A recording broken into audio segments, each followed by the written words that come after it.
नमस्कार, मैं हूं विनय सिंह और पारा शिक्षकों पर एक खास अपडेट है हमारे पास कि बायोमेट्रिक हाजिरी का तो विरोध हो रहा है सारे जगह पर और फिर से एक बार कवायद है कि 67,000 पारा शिक्षकों को एक साथ कर लिया जाए। लेकिन पिछला एग्रीमेंट जो हुआ था उस एग्रीमेंट पर अभी तक क्या होगा। हालांकि हमने एक सवाल भी पहले उठाया था, वो सारी चीजों पर आज हम बात करेंगे डिटेल्स में। उसके पहले आपको ये वीडियो भी दिखाएंगे कि जो वीडियो है जिसमें ऋषिकेश पाठक और विनोद बिहारी महतो बायोमेट्रिक के सिस्टम पर बोल रहे हैं। हालांकि हमने जो सवाल उठाया था कि क्या पारा शिक्षक आंदोलन में भारी भरकम राशि ली गई है, क्या पारा शिक्षक के आंदोलन जिस सुचारू रूप से चल रहा था उसे बीच में तोड़ना गलत स्टेप था, इसका सवाल का जवाब अभी तक अष्टमंगल कमेटी के कोई भी नेता नहीं दिए हैं। लेकिन अब पूरी आंदोलन जो थी, अब देखिए एक नया चीज आया है सामने, अस्थायीकरण की मांग फीकी है। अब एक वेतनमान की मांग फीकी है। अब देखिए जहां जहां भी प्रेस कॉन्फ्रेंस हो रहा है अष्टमंगल कमेटी का, आप एक भी अष्टमंगल कमेटी के प्रेस कॉन्फ्रेंस में देख लीजिए जहां पर वो ये बोलते हुए नजर आ रहे हैं कि वो अस्थायीकरण की मांग पर अड़े हुए हैं और एक मांग वेतनमान पर अड़े हुए हैं। अब वो चुप है। अब मामले को क्या डाइवर्सन किया जा रहा है अष्टमंगल कमेटी के द्वारा। आपको सबसे पहले सुनवाते हैं ऋषिकेश पाठक जी को, जो बोल रहे हैं कि इस पूरे आंदोलन में ऋषिकेश पाठक जी का कहना है कि ये जो आंदोलन है बायोमेट्रिक सिस्टम पर अब आ गया है। रांची में ये कार्यक्रम आयोजित हुआ था मुरहाबादी मैदान में, बड़ी संख्या में पारा शिक्षक जुटे थे। पारा शिक्षक अलग अलग प्रखंड से, व्हाट्सएप और सोशल मीडिया से जो लोग जुड़े हुए हैं उनको बुलाया गया था। जो प्रखंड वाइज महामंत्री, मंत्री, सचिव, अध्यक्ष जो भी कह लीजिए वो लोग पहुंचे थे। वहां पर ये तय हुआ है सिर्फ बायोमेट्रिक वाला बात पर अड़ी के जो मीडिया में आई है बयान, हम तक ये शेयर किया है दिग्ही से नरेश कुमार जी ने। आपका बहुत बहुत धन्यवाद नरेश जी कि आपने इस वीडियो को भेजा है। चलिए तो सुनवाते हैं कि क्या बोल रहे ऋषिकेश पाठक। उसके बाद ऋषिकेश भैया, आप अष्टमंगल के वरिष्ठ सदस्य हैं और आज एकीकृत पारा शिक्षक संघर्ष मोर्चा की राज्य स्तरीय बैठक थी। इसमें विशेषकर बायोमेट्रिक उपस्थिति पर नज़र डाला जा रहा था। इस संबंध में आप क्या कहना चाहते हैं? आज मोरहाबादी के मैदान में प्रदेश स्तरीय बैठक में प्रदेश के जो प्रतिनिधि, कोर कमेटी के सदस्य, जिला कमेटी के लोग यहाँ मौजूद थे, कुछ प्रखंड कमेटी के भी लोग मौजूद थे। लगभग 80% लोगों का मंतव्य था कि बायोमेट्रिक का विरोध हम लोग करेंगे। बहुमत के आधार पर बायोमेट्रिक का विरोध होना चाहिए, चूँकि एकीकृत संघर्ष मोर्चा बहुमत के आधार पर चलता है। तो बहुमत में यही आया कि पारा शिक्षक बायोमेट्रिक का विरोध करते हैं। हम लोग बहुत जल्द जी हाँ, ये था बयान जिसमें साफ साफ कहा जा रहा है कि बायोमेट्रिक सिस्टम का वे विरोध करेंगे। अब देखिए अस्थायीकरण वाली मांग पर अगर 67,000 फिर से एक हो, ऐसी कोई मांग डिमांड नहीं दिखी। एक मांग वेतनमान वाला भी नहीं दिखा। पारा शिक्षकों को मिला क्या? फिर आंदोलन जो हुआ है 62 दिनों वाली, उसमें क्या मिला? और अब उनके लिए भी दुविधा है कि उनका होगा क्या। टेट पास वाले को भी लेकर के अलग अलग अब दिक्कतें आ रही कि 2016 वाले अप्लाई करेंगे कि नहीं करेंगे। सरकार स्पष्ट नहीं कर रही है। पारा शिक्षक की अष्टमंगल कमेटी स्पष्ट नहीं कर रही कि वार्ता में हुआ क्या था।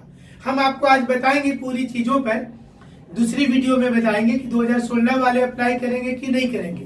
लेकिन फिलहाल यही मामला इस समय में है कि लोग बहुत परेशान है। पारा शिक्षक, एक तो सैलरी कम इनकी, अब बहुत ज्यादा क्या बढ़ाया गया है सैलरी, आप देख लीजिए। बढ़ा हुआ मानदेय किस तारीख को मिलेगा, कब से लागू होगा, यह स्पष्ट नहीं है। और दूसरा सवाल ये है कि जो 67,000 पारा शिक्षक का 2 महीने की तनख्वाह जोड़ लीजिए, अगर 67,000 और 10,000 रुपया भी एवरेज पकड़ लीजिए, किसी की 12,000 किसी की 8,000, तो 10,000 को गुना कर दीजिए 67,000 से, 67,000 इंटू 10,000। बहुत सिंपल कैलकुलेशन हम आपको समझा रहे हैं। 67,000 इंटू 10,000 जो पैसा आता है उसको दोगुना कर दीजिए, 2 महीने की सैलरी, ये अरबों में हो जाएगा। ये पैसा सरकार की बचत हुई 2 महीने की स्ट्राइक पर। मतलब सरकार चाहती थी कि स्ट्राइक हो, इससे फायदा होगा, और एक बार फिर स्ट्राइक हो 90 दिन के बाद, इससे भी सरकार को फायदा होगा, क्योंकि सरकार हड़ताल की अवधि का पेमेंट नहीं देगी। तो पैसा तो बच गया सरकार का, और जो पैसा बच रहा है वही पैसा वापस कर देगी, आपको 2-3 हजार रुपया बढ़ा करके वापस कर देगी। तो देखने में लगेगा कि सैलरी बढ़ गया है, तो सैलरी वास्तव में नहीं बढ़ा है। ये कुछ लोग इस कैलकुलेशन को समझ पा रहे हैं, सोशल मीडिया में चीजें चल भी रही हैं। अष्टमंगल कमेटी इसको क्यों नहीं समझ रही है कि वो आंदोलन अस्थायी वेतनमान को लेकर के की थी और अस्थायीकरण को लेकर के की थी। अब वो क्यों सोच रही है कि सुप्रीम कोर्ट ने ऐसा बोला था उत्तर प्रदेश के मामले में, बिहार में ऐसा हुआ वैसा हुआ, ये सब चीजें स्ट्राइक के पहले भी थी। 2003 से मामला है, तो 2003 से क्या ये किसी को जानकारी नहीं था कि सुप्रीम कोर्ट ने 2008-9 में उत्तर प्रदेश के मामले में क्या कहा, और क्या 9 साल के बाद जब आंदोलन होता है तो आंदोलन 65 दिन तक चल जाए, उसके बाद टूटने के बाद ये चीजें सामने आई टेक्निकल रूप से कि हम क्या करेंगे, तो क्या संदेश जाएगा? क्या आने वाले समय में अष्टमंगल कमेटी इस नई घटना से कोई सीख लेगी क्या, कि उनको फिर सड़क पर आना नहीं पड़े, नया डाइवर्सन वाला मुद्दा खोजना नहीं पड़े? मुद्दा जो उनकी थी 2000-3000 रुपये सरकार ऐसे भी बढ़ाती, उसके लिए इतना बड़ा आंदोलन का जरूरत ही नहीं था। आंदोलन तब तो गलत था, हमारे समझ से पारा शिक्षकों का आंदोलन कंप्लीट गलत था। अगर 2000 रुपया बढ़ाने के लिए आंदोलन किया गया था तो आंदोलन गलत था, क्योंकि पारा शिक्षकों का बहुत बड़ा वर्ग ये मानता है कि आंदोलन नहीं तोड़ना चाहिए था। दूसरा कि 15 नवंबर को स्थापना दिवस में काला झंडा दिखाना गलत था, ये पारा शिक्षक एकीकृत संघर्ष मोर्चा के नेता ने मीटिंग में खुद कह दिया।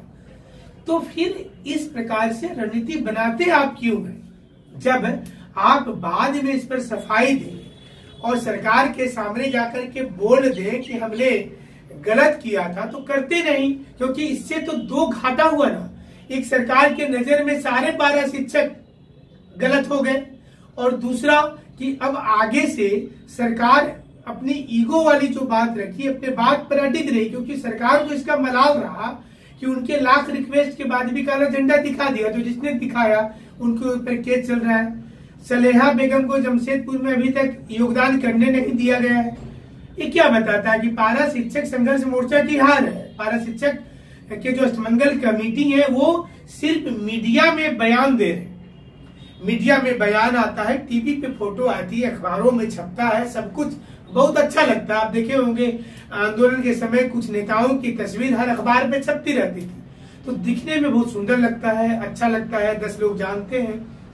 लेकिन उन बेचारे पारा शिक्षक, बेचारा इसलिए बोल रहे हैं कि गांव में जो टीचर पढ़ा रहे हैं ऑलमोस्ट सभी लोग, हमारे समझ से सभी लोग शादीशुदा हो गए होंगे, उनका परिवार होगा। 8,000 तनख्वाह, 10,000 तनख्वाह में वो ड्यूटी दे रहे हैं, और ड्यूटी देखिए वो कोई साधारण ड्यूटी है ही नहीं। आपको पढ़ाना है, समय समय पर इसके लिए मीडिया में भी आती है कि टीचर ऐसा पढ़ा रहे वैसा पढ़ा रहे। आप परमानेंट चाहते हैं तो टेट पास करना ही पड़ेगा, तो सारी चीजें, अनुभव कहीं पर काम तो आ नहीं रहा, एज खत्म हो गया सारे लोगों का, तो पेमेंट बढ़ाने के लिए जो दबाव बनना चाहिए तो नहीं बना पाए। अब पारा शिक्षक के पास ऑप्शंस नहीं है, तो अभी बायोमेट्रिक वाला जो आया है मामला, अटेंडेंस इसमें नहीं बनाना है, नहीं बनाना है अटेंडेंस, तो फिर सैलरी मिलेगी क्या, और नहीं मिलेगी तो इसके लिए जिम्मेवार कौन होगा?